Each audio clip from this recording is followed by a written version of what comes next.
are, integral parts, because what we believe is that the teachers are the, real people who know what are the challenges which are there in the classrooms, and they are the right people who should be implemented to modify or, change the pedagogy if required.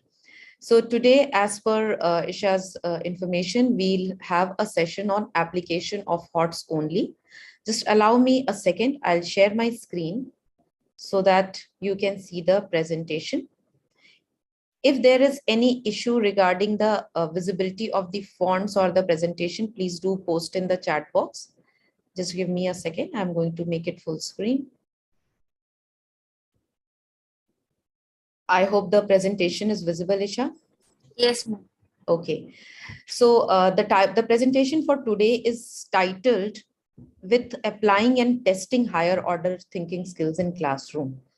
But today we'll be only focusing on a brief, or you can say a basic, very, very sound topic of pedagogy, that is application of higher order thinking skills. Since it is a very huge and a broad topic where how we apply higher order thinking skills, and then how we assess it. That means how do we test it in our classes? So we decided to divide this session into two parts. One session is today, and about the second session, Isha will be informing on the WhatsApp group very soon, the timings at the day. Now, regarding the higher order thinking skills, first and foremost, whenever a teacher enters the class, before entering a class, a planning of the class is to be required, which is known as lesson planning, or you call it as lesson designing. In terms of my session, I have planned certain learning objectives, out of which few of them I'll try to achieve today and few of them in the next session. Now, when you see the learning objectives, the first thing what you see on the screen is the overview of Bloom's taxonomy. I'm sure that everyone is aware, completely aware about the Bloom's taxonomy, its purpose and its usage in the classroom, in designing of the papers, and how to implement while teaching and assessing students. So I'm just going to touch upon it, not going to be very deep into it, because I expect everyone is aware about it.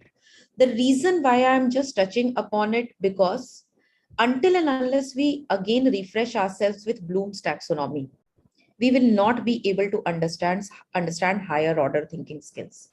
And until and unless we understand that what is the basis of higher order thinking skills, on which framework it is based, we will not be able to apply it into our classes. Generally, there is a belief that whenever something new, or rather say something additional, is introduced in the class, there is, problem with the time management. Teachers everywhere, all of us, including me and all my colleagues, will agree that all of us are burdened with work, additional work, lot of work, where we have very limited scope of, starting or implementing something new. But let me tell you, friends, that higher order thinking skills is nothing additional or nothing new. Many of the teachers who are experienced, who have been teaching from decades, or maybe more than that, or maybe a 5-year-old teacher in the profession, might be using higher order thinking skills in the classes, but may not be documenting it, or may not be mentioning it at higher order thinking skills. So it is very important for all of us to identify that what is higher order thinking skills and on what framework it should be based.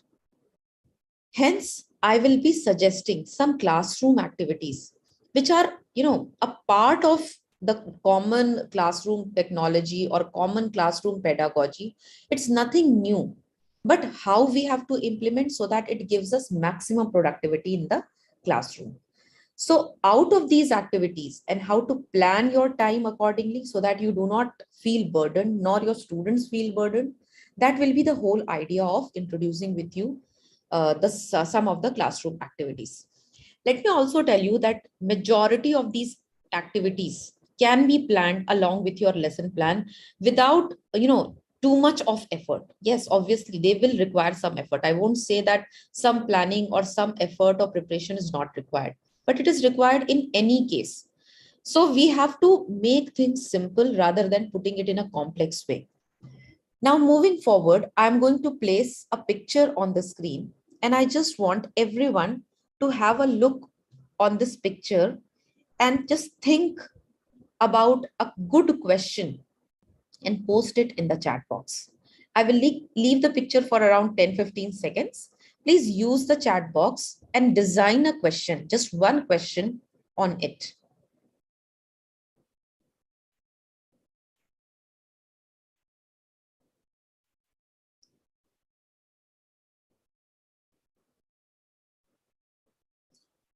Right, you may start posting.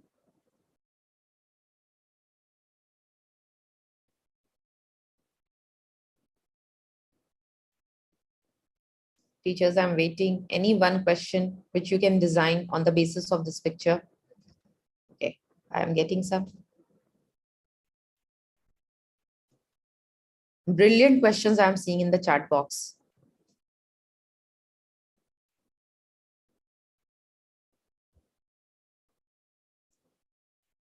I hope everyone can see the chat.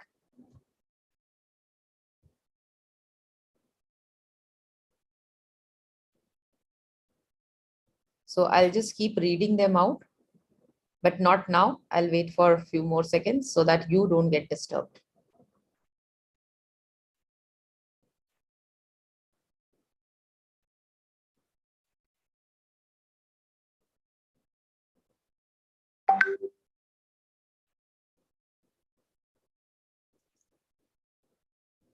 Right. So some amazing questions coming in the chat box. What is the effect of friction here? What are the emotions that the boy is going through at this moment? What's the effect of where's the boy going in this tough situation? And many more questions. How much effort this boy has to put to ride a bicycle in water? Name the form of energy. What if the chain is opened? True. How to get rid of water logging issues in a better way? What could he have done to protect himself from getting wet? Is it possible for the boy to ride the bicycle in rainy season? What is the boy trying to do? What is happening in the picture? How is the child able to ride bicycle in the rain? Will he be able to cross the road? What season do you think the picture was taken in? Mention the challenges faced by the boy while riding the bicycle. Why this child is cycling in the rain? Brilliant answers can come up from such questions, and we'll gradually move to what is the aim of putting this picture, and what is this technique known as. So this is a very simple technique of questioning, and this technique is known as exploiting pictures. Exploiting pictures should not be used a word in a negative connotation. Basically, exploiting pictures is a way in which any subject, not only English, but any subject, like I have seen that in chat box, many teachers have designed the question on the basis of physics. So it can be physics, chemistry, bio, or English, Hindi language subjects. You can design a picture, you can look for a picture and just throw it open to your students and ask them to design questions on it. Not only ask them to design the question, ask them that why have they designed these questions. So this can be a nice icebreaker activity. Now on your screen, you can see that there are two columns representing two kinds of questions. The first column on your left-hand side is explicit questions. Now, when we talk about explicit questions, you will see that answers of all of these questions will be giving some facts about the picture. For an example, if you see it is talking about what do you see in the picture. So your answer will be a boy is riding a bicycle in the rainy season, or what is the dress of the boy? How does he appear? What is the boy doing? He's cycling. What's the weather like? It's quite rainy. What do you see in the background? So there is a two-wheeler in the background. So such kind of questions where you find answers in form of facts. That means you do not have to use lot of cognitive domain while answering the questions, will be termed as lower order thinking skills. Whereas on the other hand, when you see the questions which are try these questions, why is he riding his bike in such season or in this season, in the rain? What do you think he's thinking about? Do you think he has a happy life? So you have to relate that what might be going on in his life, that he is picking up his cycle and riding in such a tough weather. So these are few questions. If you are him, what would you do? What would you like to ask him? So all these questions will obviously ask students to ponder upon the situation of the boy, ponder upon how is he feeling about cycling in such a bad weather. Many times while answering, students are going to relate to these answers with their own situation. And when they express it, can you all tell which skill will be developed? It will be communication skills, maybe verbal, maybe non-verbal. So you are, giving a hit on the cognitive domain of the students by designing such kind of questions. And this is what is higher order thinking skills all about. When I mention higher order thinking skills, I just want to go back slightly in the history, in the sense history of the education system, and find out that what could be the possible reasons that we lost the hold over higher order thinking skills. And today, within 5 or 10 years of our education system, we have started thinking about the importance of higher order thinking skills. So what went wrong? Actually, when you read through the history of the education planning and system, many of you might have read it in your B.Ed. Our educational system, the Indian educational system, I'm not talking about the Gurukul system. I'm talking about the Indian education system, which got influenced when the British colonial era started. At that time, the first and the foremost thing which was done as an impact to our education system was the education system went to westernization. That means they tried to bring their experiences, their strategies in India, which is following the instructions. So when instructions will only be followed, right? When instructions will be followed, what will happen? There will be no scope for thinking, there will be no scope for brainstorming, there will be no scope for problem solving. A child, a student will simply learn the things, mug up the things, and straightforward follow the instructions and get into an assessment or an exam at the year end or whatever the case may be, qualify or not qualify, and again repeat the same cycle. So wherever there were loopholes, those loopholes remained throughout the learning process.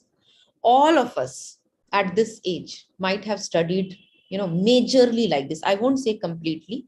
It individually depends upon which type of school we studied in or which type of teachers we had. But largely, Indian education system was quite westernized. Although it's one demerit, but there were a lot of merits of the educational system which we cannot take away.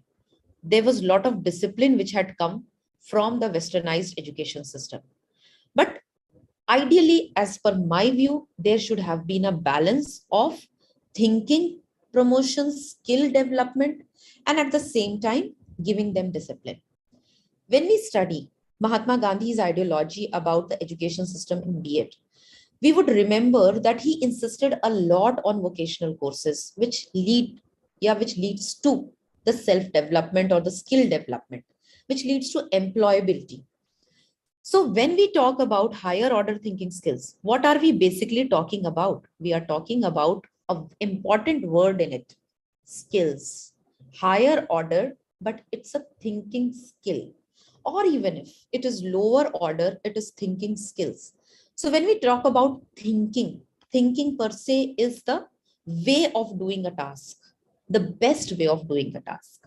How it can be done without practice. Where will the children get that practice? They will get that practice in their learning educational environment, majorly at school, or it can be at their homes. So this is the basic thing why we needed to talk so much about higher order thinking skills. And friends, let me tell you, these skills have never gone out of fashion and will never go out of fashion. This is something which we all also might have learned, not might be the name of higher order thinking skills, but if it is a communication skill, it is an organizational skill, it is a sequencing skill. What are all these? analytical skills, problem solving skills. They are all higher order thinking skills. So now when we think about it, we have to think it in terms of the skills and the particular enlisted skills which we are supposed to name. Recently, when NEP came into practice, these skills were focused more upon. These skills were focused more upon in the sense, in terms of development of the child, in terms of development of the curriculum, in terms of development of the assessment, how we have taken. If you see the current state of assessment, which is in the reforming phase, I won't say that it has not reforming or there is no, you can say there is no practice of being reformed. There is practice of being reforming the assessments, but still it is an ongoing process, and I'm sure the way it is being done, it will definitely come into a different shape. But in terms of reforms, I have placed three important reforms in case of implications of NEP. There are many, but I have just taken the three relevant ones. The first one, which you see, is reform in curriculum and pedagogy. Now, when we talk about reforms in curriculum and pedagogy, what does the word reform means? Reform means giving the form again. And what are we forming? What are we forming the form? Which form are we doing? It's the curriculum and the teaching style. How do we want to teach in the class so that the productivity, the obtaining the results is in the highest level? The child should be improving, not remaining stagnant from the day he joined the school to the day he has, completed his curriculum, the schooling. So this kind of reformation has to be designed, which can only be done just by one approach, and that is what? Skill development. But how to assess, how to come to a conclusion that the reform is right, we are going in the correct direction, we will definitely get one or the other benefits. That can only be done, or you can say that can only be perceived by the data which comes after the assessment. Once the assessment is done, the results speak a lot about what we have done in our classes. Is the reform successful, or yet it has to be worked upon? But before coming to the data, how are we designing the assessment? And when we say how are we designing the assessment, we should, think about one very important word. What is the purpose of assessment? Because when we take a purpose of the assessment, our conditioning, because we have been into such kind of education or such kind of way of teaching, that as teachers, our conditioning is that the one who gets the best marks in an assessment is the best child. Best child in what?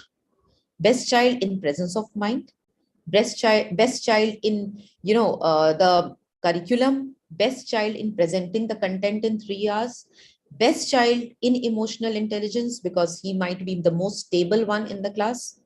So there are different things which are indicating, or which are indicators in assessment. So first, we should design an assessment with a purpose in our mind. What are we trying to, achieve after the assessment? If it is a pure achievement of academic success, then there are several factors, affecting it. Is the child de-stressed when he's writing an exam? So we need to find out throughout the year, what is the emotional stability of the child? Is the child facing any domestic issues because of which the child is not able to give a lot of time to studies, or is not focused? There we have to act as pastoral guides and help the child. So reformation in assessment starts with identifying the purpose of the assessment. And when these both are done, when reformation in curriculum and pedagogy and assessments is done, what do we achieve? We achieve a holistic development in the entire mass of students. Not everyone will be all together, but yes, it will be gradual, it will be slow. So when we talk about all these implications in a nutshell, which are given by the NEP, which are suggested by the NEP to be incorporated in our classrooms. None of them can be done without introducing and making our students well aware about higher order thinking skills. But for those skills to be applicable in our classes, we should have a very, very good hands-on practice about higher order thinking skills. So we'll go slightly, take a pause, and I will ask you all to drop in any questions if you have in the chat box. In the meantime, before I talk about Jean Piaget, I will be showing you a very, very small 2-3 minutes video where you will get a basis of what I'm going to talk now, which is the higher order thinking skills and its basis. So just allow me to stop my screen share and reshare it once again. By the time, if you have any questions, please do drop it in the chat box. I will be more than happy to answer that.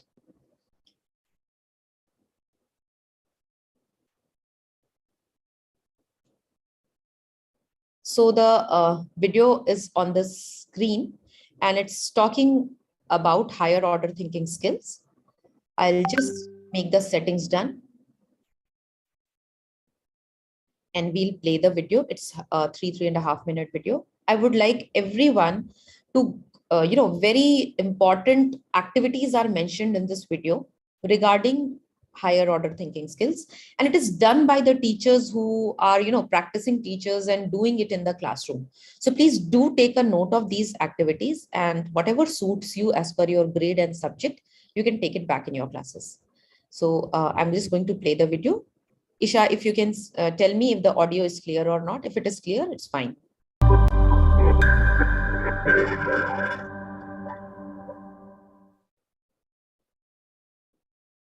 Good teachers have always been engaging children in higher order thinking, in thinking critically about what they're learning, about actually thinking critically about the world, about the media, about texts which are engaging with us. By providing them with opportunities to create, to design, to build on their own knowledge and think about things a little bit differently.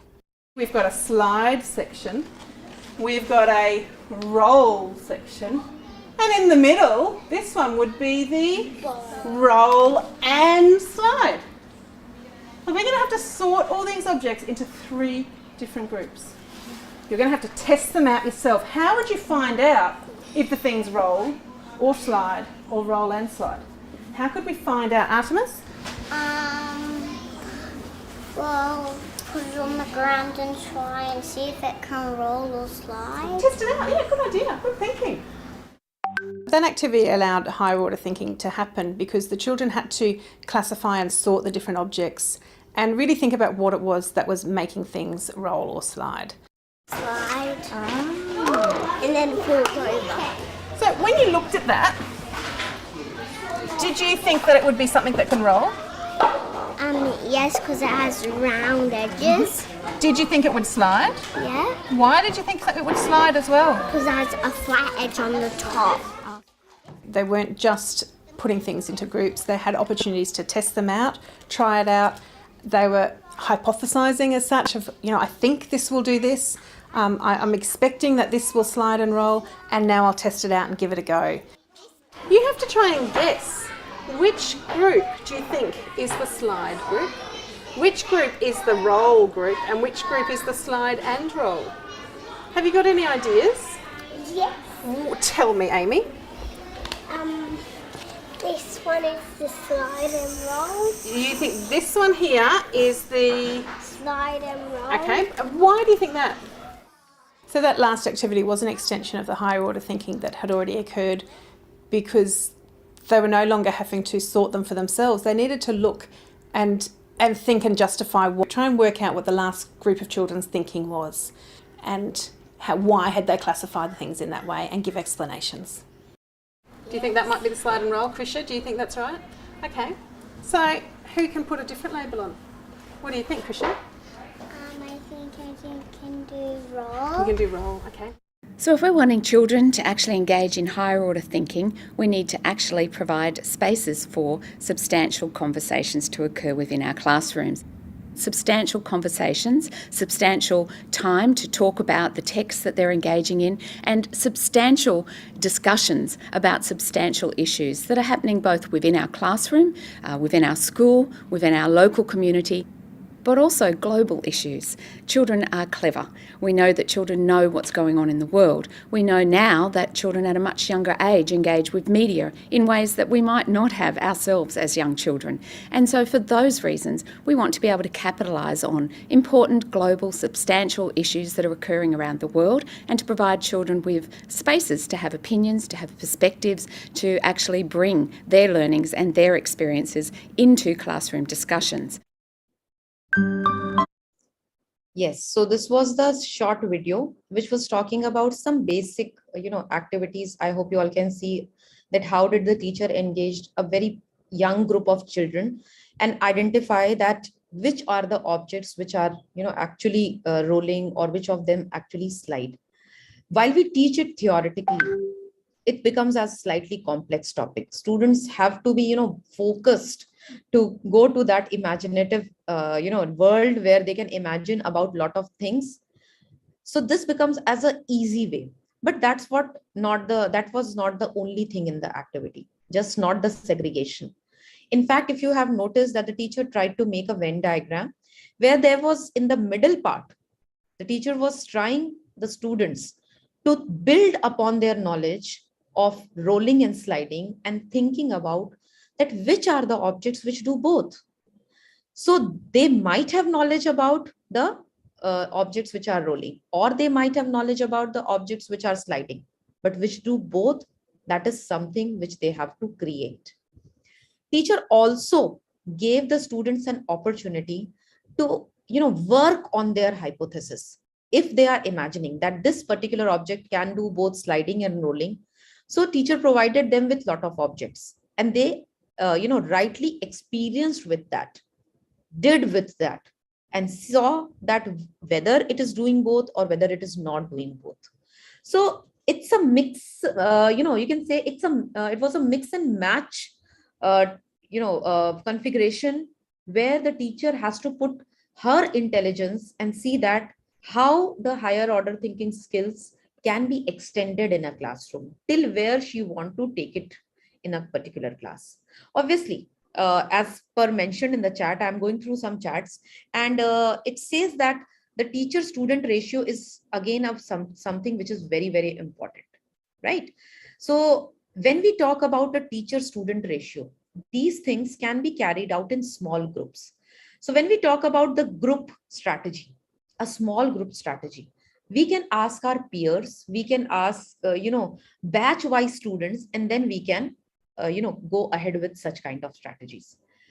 So when teacher is giving an experience to something in such way, I think you all must have noticed one word which was coming in the subtitles also, that substantial thinking is going on.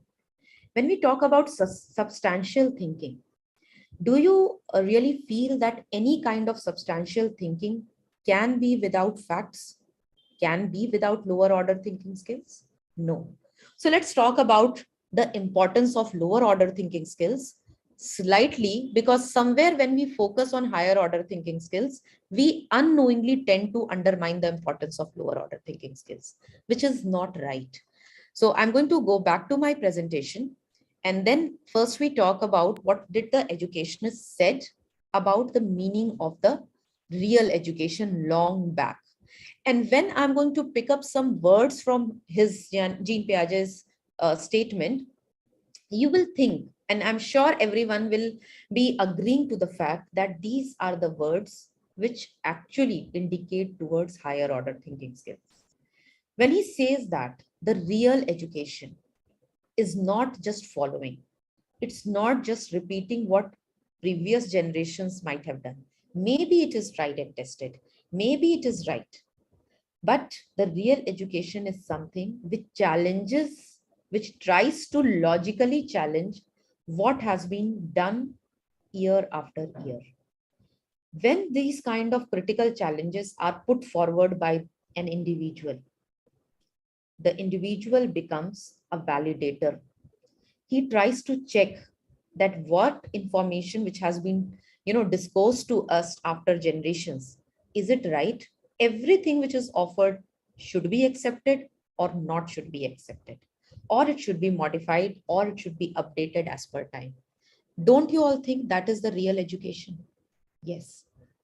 It's not just following, it's creating, it's giving your point of view, it's thinking about it. So how can this be done without higher order thinking skills? No, it can't be done. So this is what has been said long back about this, about child psychology. I would rather say it's not only about child psychology, it's about everyone's psychology. Now we come to the Bloom's taxonomy, and all of us know that it is arranged in a pyramid form where there is hierarchical level of classification. Basically, the Bloom's taxonomy has been designed under 3 domains. When you talk about these 3 domains, and when you see the subparts of these 3 domains, you will see that entire, thinking ways and mechanisms have been covered. And not only thinking ways and mechanisms have been covered, its impact, its emotional impact on an individual's health, in an individual's character is also covered. When these both things are done, our actions are planned in the same way. The way we think, the same way we act. But we have to maintain the emotional balance. So Benjamin Bloom has covered all these 3 aspects, and that is the reason why it is the most acceptable taxonomy for all educationists till date, because it gives us lot of scope about everything which an individual goes through, which an individual child goes through. When we move to the next slide and we see this pyramid, I'm sure everyone is completely aware about this pyramid. I have been again and again using a word that higher order thinking skills are framed on lower order thinking skills. When we see this triangle or pyramid and identify that remember, understand, and apply are majorly the lower order thinking skills. Analyze, evaluate, create, they all become as higher order thinking skills. Suppose we want to identify the conditions in which the rate of photosynthesis increases, or as a matter of fact decreases. Can we do so without knowing what is photosynthesis? Without knowing what are the factors of photosynthesis? No. So when we do so, when we think about any concept, when we are logically thinking about any concept, that thought process stays or is framed on the previous knowledge, a knowledge which has been made by our previous generations by some scientist, and that knowledge has not been framed like anything. It has a complete valid research which has been proven by a lot of unanimous consent by all the scientists of the world. So when we talk about lower order thinking skills, we do not have to undermine its importance, because lower order thinking skills simply are those skills which require low thinking. And why do they require low thinking? Because someone in our previous era has already thought about it. So at that point of time, it might be the higher order thinking skills. But now it has been a proven theory, a proven law, a law which has been stated. Hence, it has become a lower order thinking skill now. Now, when we have this information, or when we have this fact, we can build more knowledge on the basis of this. And when we are building knowledge on basis of this, that is higher order thinking skills. So both of them in a classroom go hand in hand. That's the complete reason why Benjamin Bloom included, or you can say gave equal importance to lower order thinking skills and higher order thinking skills in his taxonomy. Moving on forward, that why are HOTS so important? So we had a discussion on this aspect slightly ago when we were talking about that why are HOTS so important now. We use this word that why all of a sudden everywhere within a period of 5-10 years, there has been a lot of stress about higher order thinking skills and its application in the classroom. But when we talk about why are HOTS so important, because you cannot isolate any single human being which does not think. Everyone thinks. Everyone thinks as per their, capacity, as per their environment, as per their conditions, as per their conditioning, how they have been brought up, what is the environment around them. But all of us do not come to a logical result. All of us do not have a clear cut, you can say, perspective about a real problem. So when we talk about higher order thinking skills, we do not talk about just introducing the higher order thinking skills in our classroom. We talk about making our students efficient in these skills, making our thinking direction oriented, that whatever we are thinking, it should not be distorted. It should not be partial. It should not be based on some biasness or prejudice. Our thinking should be able to build our quality of thoughts. And that is why higher order thinking skills are so important. In fact, I would say that higher order thinking skills, all of us, I think, might be agreeing to this fact. And when we use, see the sections of higher order thinking skills, you will agree that these are the most important skills to lead a life. Forget about getting a good academic result or qualifying a particular competitive exam. It's the most important skill for leading a life, leading a sorted life, leading a confusion-free life. So when we are, teaching our students these skills, somewhere we are also learning these skills. Let's see how can we learn these skills. But before that, what are few of them which are most important? So on your screen, when you see these skills, the most important skill is problem solving, which cannot be done without critically thinking about each chunk of the problem, each small aspect of the problem. This thinking or this coming, to the solution of a problem can only be done when we have some information from the past, some experience from the past. Maybe we have experienced it or we have found the experiences shared by others in a literature. On the basis of that experience, we build up knowledge. When we know the different aspects of a problem, we understand each other's position. We know that another person who is going through the same problem, how that person must be feeling. So it develops a lot of empathy into us, into our children. And that is the root, thing about emotional intelligence. When we are solving our problems, when we are thinking about our problems, when we are, trying to come out of a maze, can we do that without creating our own solutions? So what is it? It is creativity, finding new solutions, innovation. This all is actually doing what? It is developing skills, different skills. We are communicating a problem, communication skill. We are analyzing and comparing, analytical skills.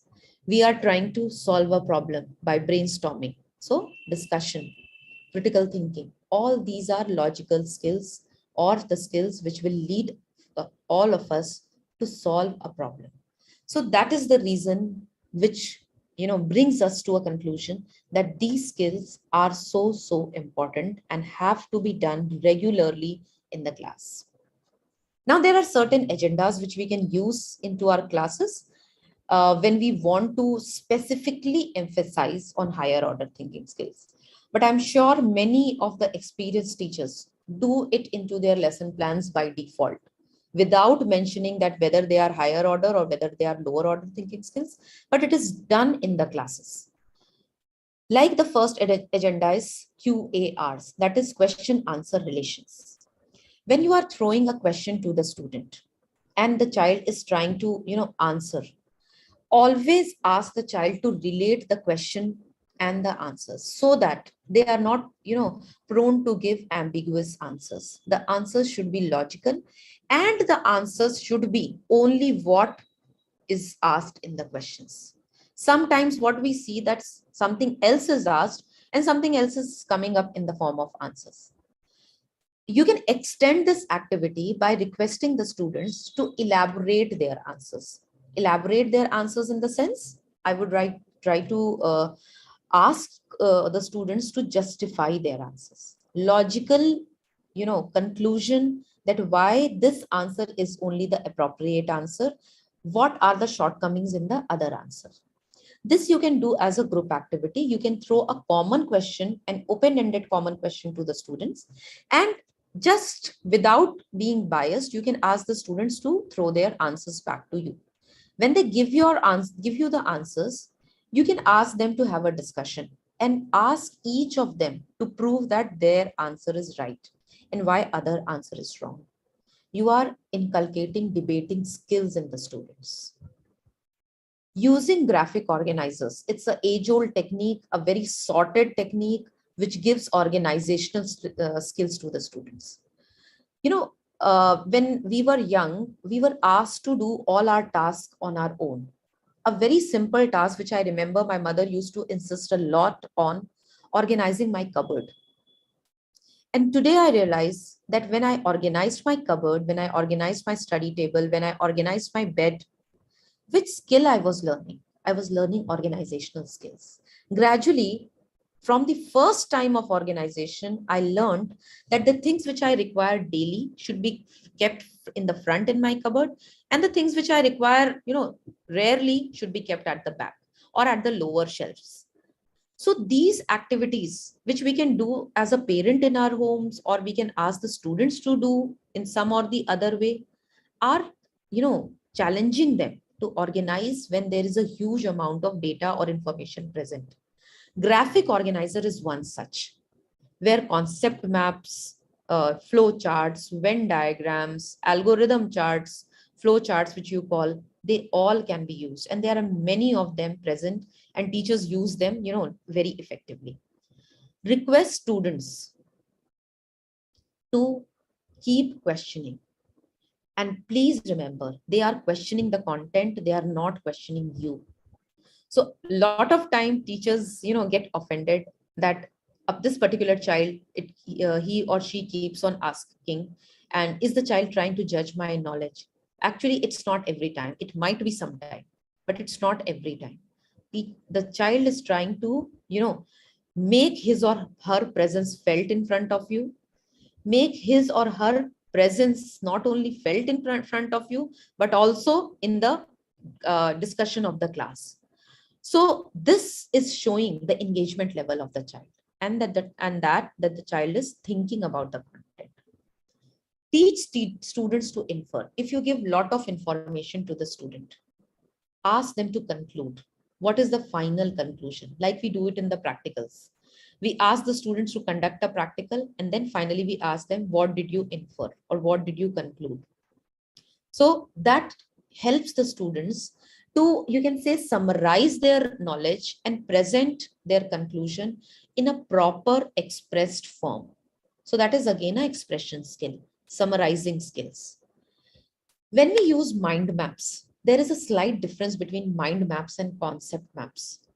Concept maps represent concepts, whereas in the mind maps, each part of the concept we try to connect. So connection of concepts will make it easier for the children to infer finally and summarize that this particular concept has been linked to a previous concept. Like when you teach physiological systems in your classes, we have to tell the students right in the beginning that all of them are interconnected. Respiration cannot be done without, food intake. That means without the involvement of digestive system. Respiration cannot be done without inhalation of oxygen. The energy which is produced as a part of respiration is utilized for conducting other physiological systems, that is circulation of blood, or you can say filtration of blood by excretion, right? So what are we doing? We are trying to connect the concepts, and there comes the interdisciplinary approach. Like in the beginning, when we were doing exploiting pictures, there were questions coming from science, subjects. So from a picture, a simple picture, which anyone would have thought about, is related to something, language or literature, teachers try to connect it with science. So that is connecting concepts. And this connection of concepts can be done very, very well by creating mind movies. Mind movies can be designed by the teacher in form of, animations, or in form of a video. But a very, good way is asking the students to design a mind movie by their imaginative skills. That is, give them a situation and ask them to close their eyes for 2 or 3 minutes and just imagine what would be the consequence. So this is again, opening up their minds to the content. So these are few agendas which you can practice in case of your higher order thinking skills. I like to summarize today's session, and rest of the things will be carried forward in the next class. Next session is how do we flip the learning, this pyramid, that is Bloom's taxonomy. So if you can see that on your screen, how we can, you can say sequence, which part to be done before the class, what we will do in the class so that our time is utilized, and what we will do after the class. Because remember, in the beginning, what did I say? That generally anything to be introduced requires a lot of time. And where do we have that? We are already, packed up with the time. So what we can do, the part of the Bloom's taxonomy, that is remembering and understanding, where we are sharing the facts, where we are sharing the information or the data, can be done in form of flipped learning through our, virtual classrooms, that is Google Classroom or any medium which you are using. So share the information, the factual information before the class, because then it gives a basis, or it gives a foundation to your class, which is in real time, that is in live class. Once you have laid the foundation, you can have a discussion during the class about the same facts, and you can extend it. You can show them how these information which has been shared yesterday or whenever can be applied. Regarding the assessments, the evaluation and creation, again, can be shared in the same flipped way. You can share Google Forms, you can share projects, you can share, different activities which can be conducted post class. So this is the way you can manage your time when you are actually trying to cover both higher order and lower order thinking skills in your classroom. This is just a suggestion. How you have to elaborate, that is completely, dependent on your subject, on your grade and your time management. But yes, this is something which will, make you sorted a lot. Now, since we are reaching the time, I'll stop my screen share, and the rest of the session will be conducted on the next proposed date. You all will get the notification. I'm ready to take up any questions if anyone has. Okay. There's a question that please explain more about teach student in infect. Teach students to infer. INFE. If I'm not wrong, it is, please explain more about teaching students to infer. Infer, okay. Yeah, it should be infer, if I'm not wrong. So basically, infer is driving a conclusion. When we present lot of content, suppose a chapter or a sub part of a chapter has been covered, right? Which is in form of a unit. Generally in higher classes, the chapters are in form of units, which have lot of theorems. Might be in case of science, they can have lot of concepts which are related. So these concepts, teacher teaches in one flow or in one go. But ultimately, we can ask the students to write a conclusion or write an inference about it.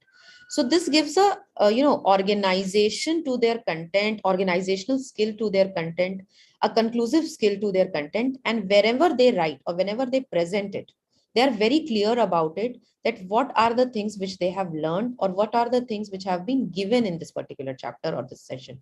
So this is the basic idea about how to infer. Yes, please, let's move with the Okay, question. I think there are no more questions in the chat box. They asked you to share the link for that YouTube video.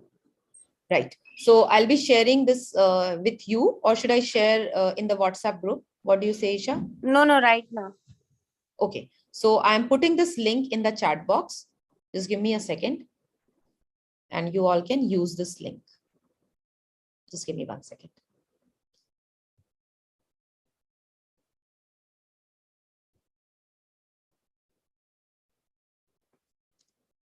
I hope you all can find the link.